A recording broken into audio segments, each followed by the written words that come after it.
Okay, let's unpack this. The globalization of healthcare is, well, it's rapidly reshaping where patients are seeking complex treatment.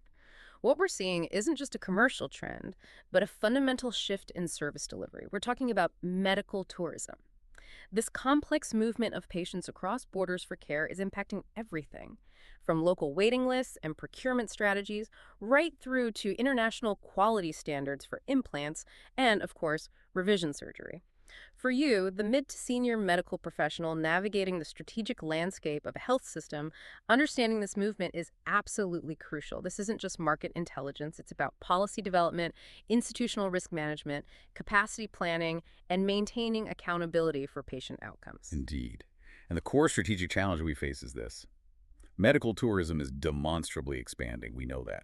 It's being driven by glaring cost differences, ever-growing waiting times in developed economies, and the rapid diffusion of medical technology globally. Yet, and this is the crux of it, reliable measurement of its true clinical impact remains exceptionally difficult. So there's a huge data gap. A huge gap. This is more than just an academic frustration. We lack properly standardized, comparable data across countries and providers. This deficit fundamentally impairs our ability to get a real, accountable handle on clinical quality, infection rates, and crucial long-term patient outcomes in a meaningful way. Before we dive into the complexity of the patient flows and those data gaps, let's just make sure we're using the same language. If we're discussing strategy and risk management, we need a crisp definition. What are we actually calling medical tourism in this deep dive? A very good question. We define medical tourism as the practice of traveling abroad, specifically to obtain medical treatment.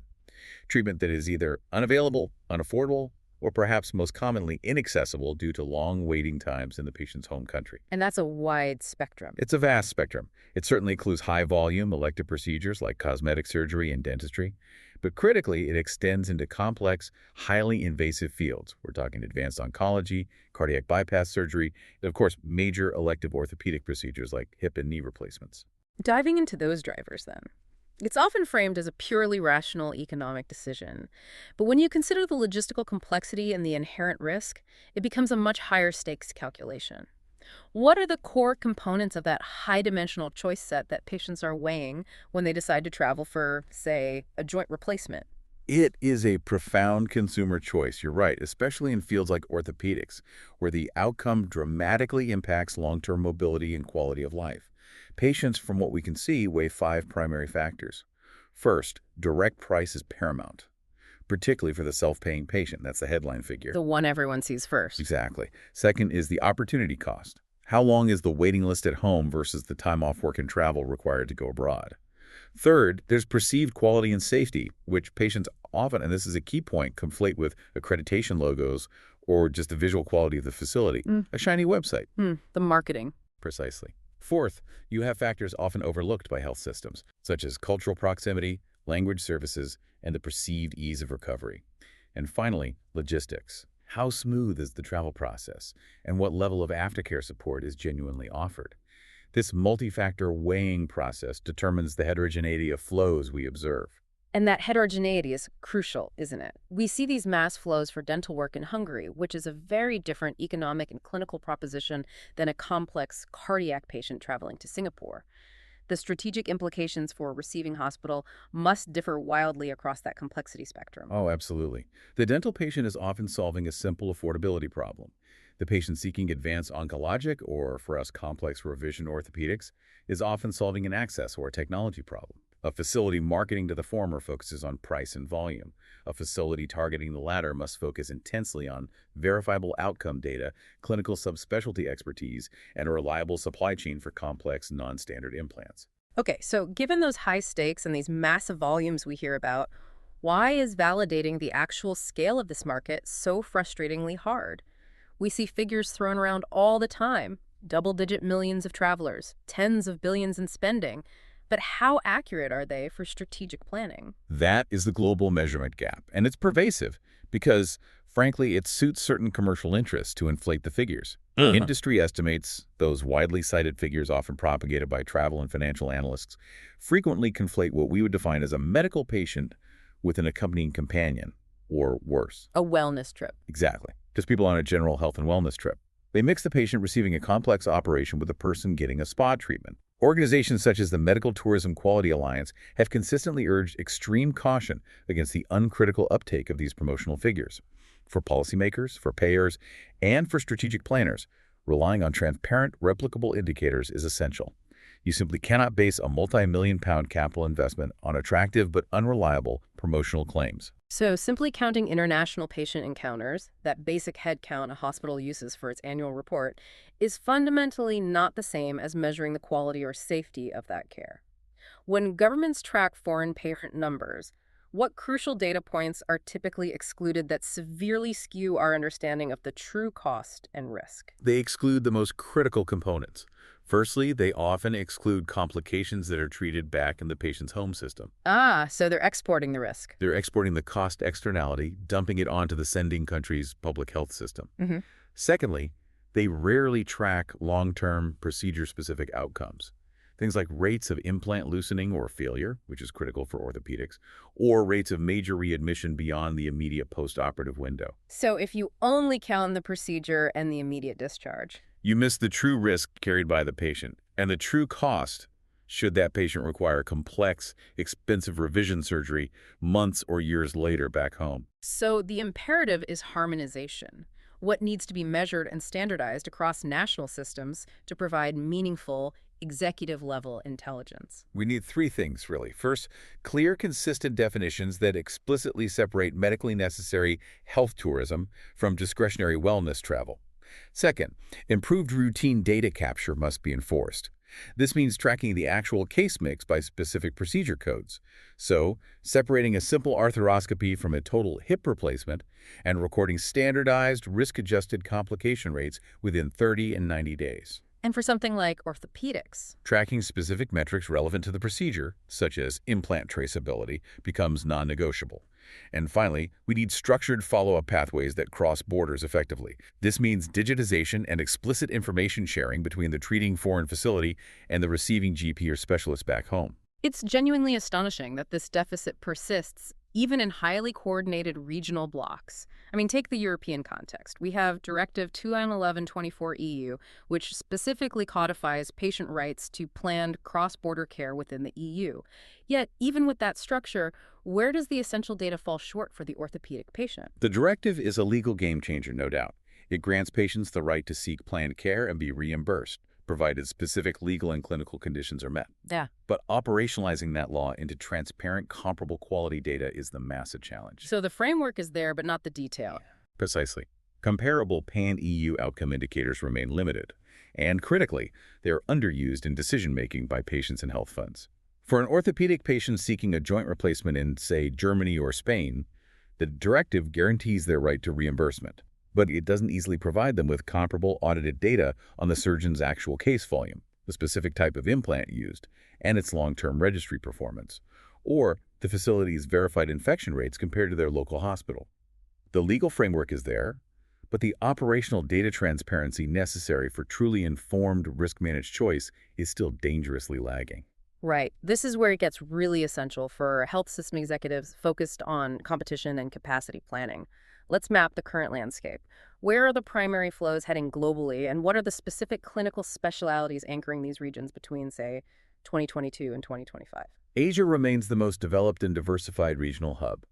It's showing strong recovery post-pandemic and often benefits from high private sector capacity developed over decades. Let's start with the Gulf region, specifically Dubai, which has successfully positioned itself as a regional and global health destination. Dubai, in the UAE, has leveraged its infrastructure and financial strength very effectively. Their strategy is anchored by the Dubai Health Experience, or DXH platform. And this is more than a marketing slogan. It's a destination-level coordination and licensing strategy. They've specifically invested in specialty centers focused on high-margin areas. And the numbers. They reported 674,000 international health tourists in 2022, and that grew to 691,000 in 2023. They're trying to standardize the entire patient journey, from visa to recovery, using centrally planned capacity.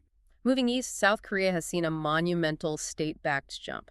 It seems heavily focused on what you might call wellness-adjacent specialties, but the scale is massive.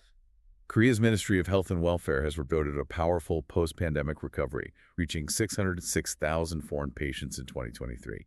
Their growth trajectory is steep, projecting a record 1.17 million foreign patients in 2024. Their dominance is concentrated primarily in the Seoul metropolitan area. And the specialties are quite telling. They are dermatology, plastic surgery, extensive health checkups, often bundled with travel, and general internal medicine.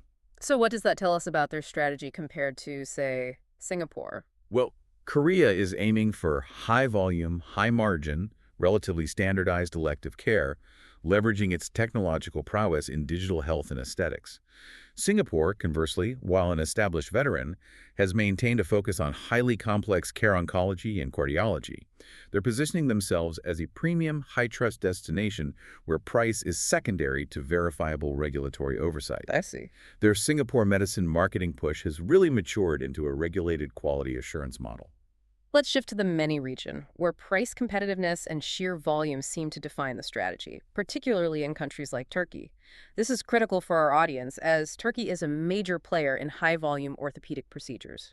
Turkey has emphatically consolidated its role as a high-volume, price-competitive global player. Its success is rooted in the aggressive scaling of private capacity, often supported by state infrastructure. Their flows are particularly strong for dental, ophthalmologic, cosmetic, bariatric, and significantly for us, high-volume elective orthopedic procedures, primarily joint replacements. And what sort of volume are we talking about? Data compiled by USJ, the official International Health Services of Turkey, confirms 1.54 million health tourists in 2023, generating estimated revenue around $3 billion US. Wow. This illustrates aggressive scaling, but it raises strategic questions. For an orthopedic service line leader, the sheer volume in Turkey is impressive, but it mandates meticulous due diligence. Due diligence on their specific implant choice, their procurement standards, and their infection control protocols under such high throughput. Volume without rigorous governance can lead to risk. Are there other niche players we should be watching in the broader MENA region? Absolutely. Jordan, Lebanon, and Israel remain important niche providers, often focusing on advanced oncology or highly specific surgical specialties.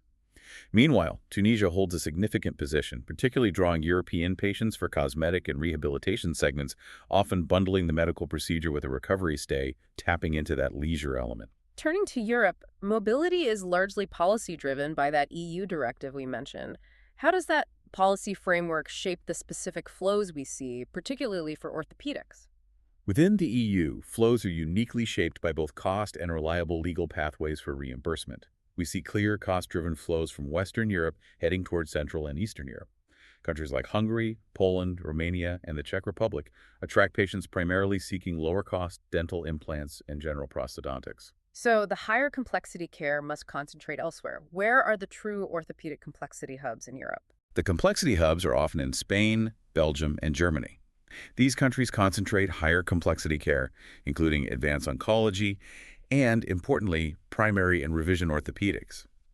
Flows here are often shaped less by rock-bottom prices and more by established and reliable reimbursement pathways under the directive, recognize professional qualifications that cross borders easily, and critically, long-standing, transparent waiting time information. So trust is the key factor there. These factors build essential trust for complex, high-cost interventions. Exactly.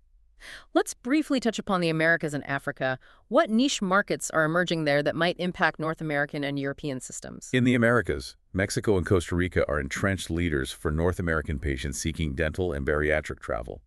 They benefit immensely from proximity, established language services, and significantly lower costs for standard procedures. Further south, Brazil, Colombia, and Argentina maintain strong reputations, particularly for cosmetic and reconstructive surgery, often targeting global affluent populations. And Africa. In Africa, South Africa, Tunisia, and Morocco are actively marketing focused offerings: cosmetic, dental, fertility targeting both regional and European clients. These destinations often bundle the medical procedure with integrated recovery stays, such as coastal or safari packages, linking medical travel with leisure. One pervasive issue cutting across all these high-volume, price-competitive regions is the aftermath, the failure of continuity of care. This is a crucial area for risk management. That is the pressing public health issue that hospital executives must take ownership of, regardless of whether they are sending or receiving patients. Improving cross-border continuity of care and ensuring robust antibiotic stewardship are critical public health concerns. We've seen clinical alerts and media reports coming out of the UK highlighting significant postoperative infections and complications, particularly among returning bariatric patients. And this is more than just a clinical problem. This isn't just a clinical failure, it's a profound systemic failure to manage the patient journey end to end, often driven by the patient self-managing the aftercare contract. That failure in end-to-end management brings us directly to the strategic priorities of the health organizations involved. Let's discuss the core contrast that shapes how institutions approach medical tourism. Market orientation versus production orientation. This seems like a crucial consideration for any health system leader planning expansion or, indeed, defense against outflows. This contrast provides a powerful organizational lens. Market orientation is classically defined as a deep organizational culture that encompasses three pillars. You have customer orientation, understanding the patient's needs and wants; competitor orientation, understanding alternatives; and robust interfunctional coordination. With the goal being long-term value. Exactly. The ultimate goal is long-term value creation and establishing a brand premium. And what does that look like in the operating theater and the recovery ward? Market-oriented hospitals invest aggressively in the complete patient experience. This means high levels of proactive multilingual communication, the assignment of sophisticated case managers who handle logistics across borders, and truly end-to-end service design. Everything from virtual pre-consultation through visa and travel logistics, right to bundled aftercare packages that include telerehabilitation. And the data backs this up. Yes. Private hospitals consistently score higher on metrics like empathy, tangibles, responsiveness, and assurance in service quality studies, which are the hallmarks of a strong market focus. And the counterpoint production orientation. Production orientation is more typically adopted by large public or not-for-profit providers. They operate under broader public welfare objectives, equity and access for the whole population, and often face fixed resource constraints. Their focus is primarily on maximizing efficiency, ensuring high throughput, and rigorously maintaining clinical standards under those fixed resources. Which is vital, but It's vital for system viability, but it tends to deprioritize the bespoke, high-touch elements that the international medical tourist is actively seeking. if a country like Sweden proves that the public welfare objective must prioritize efficiency and equity, isn't chasing market orientation an unnecessary risk for a system already constrained by resources? How do you reconcile those two competing missions? That is the fundamental tension.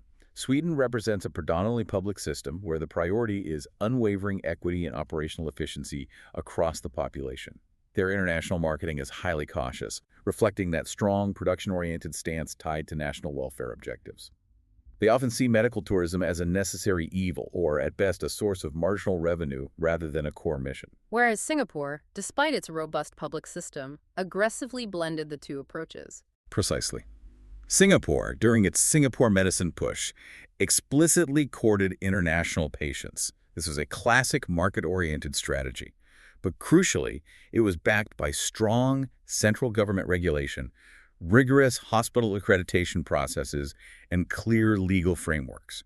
They deliberately sought to blend commercial ambition with system accountability. Proving they don't have to be mutually exclusive. Provided the governance is robust, yes. So if you're leading a health institution today, the choice isn't binary. Scholarly consensus argues for a hybrid approach, the customer plus production model. But for our orthopedic directors, let's nail down what that vital element, interfunctional coordination, actually looks like in practice. Because if this fails, the patient risks are astronomical. This is where strategic failure becomes clinical risk. Interfunctional coordination is vital because it ensures that service is not viewed as a glossy add-on, but as essential infrastructure for safe care. So what does that mean for an orthopedic unit? For an orthopedic unit, it means tightly coupling several key functions. First, procurement and supply chain. This is about coordinating the international patient's specific implant requirement.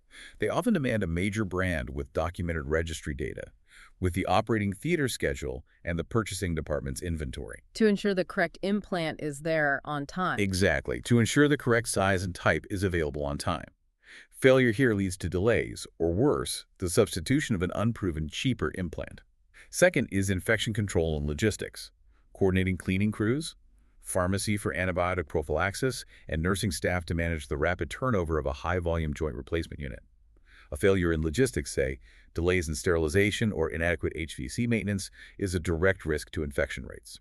And finally, the follow-up. Finally, follow-up and records. Coordinating the translation and digital transfer of the patient's operative notes, implant stickers, and post-operative instructions with the case manager and the external clinician in the patient's home country. The most competitive institutions master this operational integration.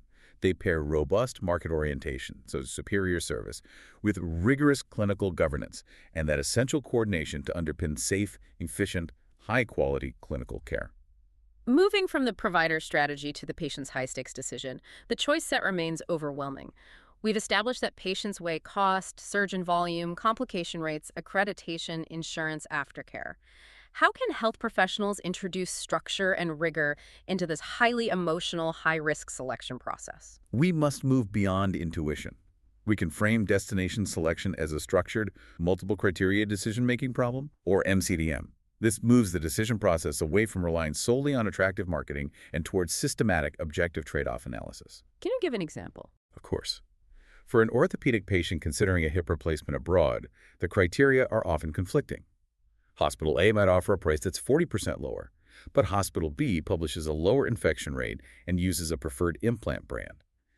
MCDM provides the mathematical tools to weight and aggregate these diverse criteria in a logical way. And within MCDM, the concept of fuzzy preference relations, or FPRs, sounds particularly relevant when dealing with uncertain medical outcomes. Could you explain that in a tangible way for our audience? FPRs are essential precisely because surgical outcomes are inherently uncertain. They aren't rigid facts.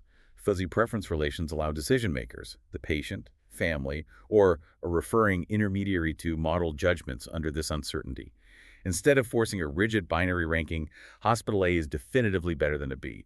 FPRs allow alternatives to be compared with degrees of preference, often based on linguistic variables like slightly preferred or significantly riskier. I see, so it's more nuanced. Far more nuanced. For instance, a patient might assign a preference degree of 0.8 out of 1 point euro to a surgeon with high volume but non-JCI accreditation versus a 0.6 preference to a JCI accredited facility with an unknown surgeon volume. These tools help move choice toward evidence-based selection, particularly when data is incomplete or subjective. That focus on transparent data or credible proxies for it seems to be driving competitiveness. We are seeing a significant trend where non-clinical factors like environmental stewardship and corporate governance (ESG) are now being marketed as quality proxies, particularly for international payers. Why is that? That is a profound shift in risk perception. ESG, governance, and environmental stewardship demonstrate managerial quality, long-term organizational stability, and commitment to system resilience. These are highly credible, independently verifiable proxies for superior risk management, which is what international payers and informed patients are ultimately looking for. So the logic is, if they manage their waste well. If a hospital meticulously tracks its water and energy use, the inference is that it is equally meticulous about tracking surgical site infection rates and device traceability. Let's look at two major players in Asia to illustrate this. Bumrungrad in Thailand, a massive international player, and Apollo Hospitals in India. Bumrungrad, with over 1 million outpatient visits annually, half of which are international, uses ESG strategically. They publish detailed sustainability disclosures covering energy efficiency, detailed waste management, and crucially, specific infection control programs. These aren't just greenwashing. They're a sign of good process. Exactly. Their infection control protocols are reinforced by system-wide tracking, which directly supports their antibiotic stewardship goals and bolsters their overall quality claim.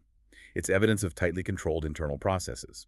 Apollo Hospitals in India does something similar. They explicitly link international patient services to corporate ESG goals.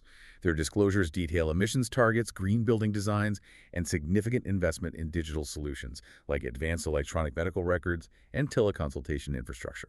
Which signals what to a payer? For international payers, these system-level commitments signal robust, long-term managerial quality, complementing the clinical metrics. It suggests they are not a fly-by-night operation, but a stable, compliant entity. We must also consider how individual facilities like Prince Court Medical Center in Malaysia underpin their high service reputation with robust operational practice. Prince Court positions itself as a premium, patient-centered facility. They maintain JCI accreditation and emphasize their governance structure. Their operational practices, using multilingual case managers to prevent communication errors, providing fully bundled care pathways, and rigorous post-discharge coordination, perfectly illustrate how robust service design, backed by a clear commitment to system governance, underpins safe cross-border care. So the service isn't just a glossy add-on. It proves that the glossy add-on of service is actually essential infrastructure for managing international risk. We focused on the hospital level, but system leaders need to think about destination-level orchestration. How does central coordination standardize and manage the entire patient experience across a diverse set of local providers? Dubai's DXH strategy is the textbook example. The government isn't just marketing, they are coordinating facility licensing, capacity planning, and ensuring adherence to standardized patient experience metrics across the entire Emirates provider base. This destination-level orchestration aims to standardize quality and, crucially, standardize data capture across its heterogeneous providers, which increases confidence for large international health insurers. I see. And South Korea.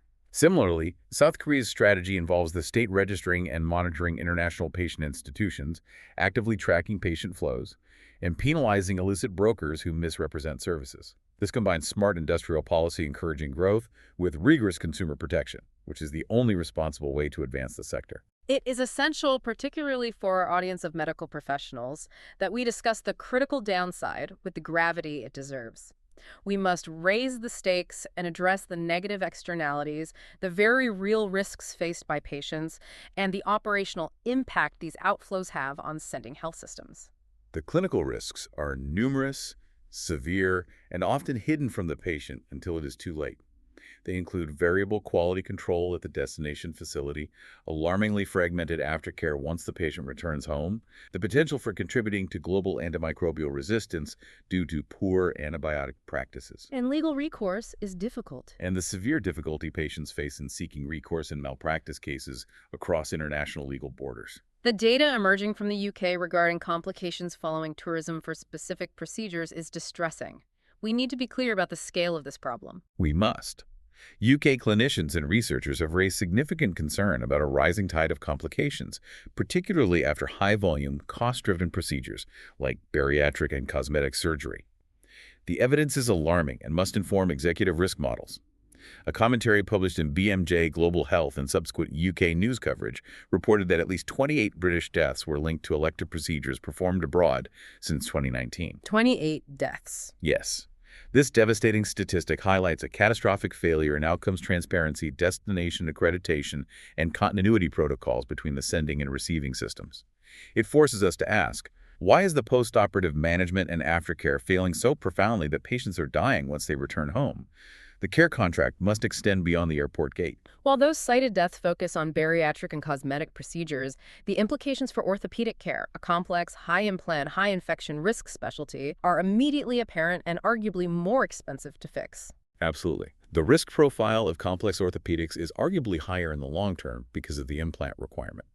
Buyers, whether the patient, an employer, or an insurer, must demand verifiable quality metrics that go beyond basic accreditation. They need formalized shared care agreements covering revision surgery. So what are the specific orthopedic worries? For orthopedics specifically, we must worry about three things. 1. Infection control. A high-volume facility might compromise standards, leading to deep joint infections which are medically and financially ruinous. 2. Device traceability. Buyers must guarantee that the implant used is from a reputable, internationally registered manufacturer and that the device history is accessible for future revision needs. And 3. The revision burden. If a low-cost, unproven implant fails, the subsequent revision surgery back home is exponentially more complex and expensive, placing a substantial burden on public systems. The aftercare contract must address who pays for that inevitability. Beyond the immediate patient risk, medical travel poses a significant, often under-recognized, systemic risk to the sending country. Notably, the intellectual and resource drain often referred to as brain drain. This is a serious system-level risk, particularly for health systems struggling with workforce shortages. Medical tourism, especially when aggressively developed by high-margin private providers, can exacerbate existing shortages by pulling scarce specialist talent surgeons, anesthetists, high-level specialist nurses away from the public health system and into the higher-paying private sector. But isn't there an argument that this is a necessary evil? That it retains talent who would otherwise leave the country entirely? That is the counterpoint. Some scholarly analysis argues that by expanding profitable tertiary segments and attracting foreign investment, medical tourism can actually retain talent and investment domestically. It could prevent those specialists from leaving the country entirely for work abroad, say. to the U.S. or Australia. The reality likely lies in how aggressively the sector is governed. So it depends on policy. If the government mandates that a percentage of private profits go toward domestic training pipelines or subsidizing public care, the net effect can be managed responsibly. So what governance tools do national systems have to manage these risks and ensure specialist retention? We have several established mechanisms that health system leaders can enforce. These include stricter facility licensing, mandating complication reporting, which we discussed earlier, establishing rigorous insurer contracting standards that demand proof of quality, and internationally, alignment with norms such as the WHO Global Code of Practice on the International Recruitment of Health Personnel from 2010. And what does that code do? It provides guidelines to mitigate the negative impact on the workforce of developing countries by discouraging aggressive, unethical recruitment practices. Let's turn this comprehensive analysis into actionable, prescriptive recommendations for our professional audience. Starting at the highest level, the policy mandate. What must governments and regional bodies prioritize to manage this growing sector responsibly? Governments must act decisively to build a more resilient and data-literate medical travel ecosystem. First, they need the political will to adopt a clear legal definition of medical tourism that is distinct from simple wellness or general travel. That enables targeted regulation. And second, the data. Second, and most critically, policy must enforce transparent publication of standardized indicators. This is where governance meets the data gap. We need international patient counts that are unduplicated, meaning a returning patient isn't counted twice, transparent case mix data, accreditation status, and explicitly published risk-adjusted complications data within 30 and 90 days. Furthermore, there must be mandatory reporting of readmission routes and clear pathways for managing subsequent complications back home. How can the EU specifically strengthen its position given the Directive 2011-24 EU? For the EU, the focus must be on strengthening the mechanisms for data collection and ensuring comparability across member states, something the original directive struggled to enforce. They need to enhance the function of the national contact points, moving them from passive information services to proactive centers that significantly combat the information asymmetry patients currently face. Moving to the role of payers and employers. Those who finance the care, especially in the U.S. and self-insured markets, they hold enormous leverage in setting quality standards. So what should they be demanding? Payers and employers should contract only with accredited facilities that demonstrate robust clinical governance and high managerial quality like those showing positive ESG performance. They must require that these facilities participate in national or international clinical registries, which is critical for tracking orthopedic implant performance, and they should demand minimum surgeon volume thresholds for complex procedures to ensure experience. And that standardization must extend beyond the operating room. Absolutely. Payers need to fund pre-travel optimization, ensuring patients are medically stable before departure, and mandate structured, funded, post-return follow-up with the patient's local GP or specialist. The most essential financial mechanism is negotiating bundled payments that explicitly cover complication management both at the destination and for a defined period, say 90 days back home. So it shifts the risk. It effectively shifts the risk away from the patient and onto the provider-payer contract. Now, for the managerial priorities for hospital leaders aiming to compete ethically and effectively in this space, drawing from that successful hybrid customer plus production model, what are the top items on their strategic checklist? High-performing institutions must first master data and disclosure. They must publish procedure-level outcomes, including specific orthopedic metrics like surgical site infection rates and early revision rates, with external validation by reputable bodies. So trust through data, not just marketing. Exactly. Trust is built better through audited data than through marketing. Second is mastering end-to-end service design. This means moving beyond a simple concierge service. It involves offering expert, multilingual case management that is continuous, from initial virtual consultation through the entire procedure and into rehabilitation with clear, published 247 escalation pathways. And the aftercare has to be solid. Third is mandated aftercare and continuity. They must establish explicit binding service agreements with established providers or networks in origin countries. They must fully utilize secure digital health tools and telefollow-up for robust continuity. Finally, strategic management requires treating sustainability and ESG not as a choice, but as a proxy for quality. Tracking environmental footprints supports operational resilience and, crucially, reinforces infection control, making it a visible signal of long-term managerial quality. Finally, what is the practical guidance we can offer clinicians and patients facing this decision, particularly regarding complex orthopedic procedures? Evidence-based choice requires the patient to undertake deep, skeptical verification.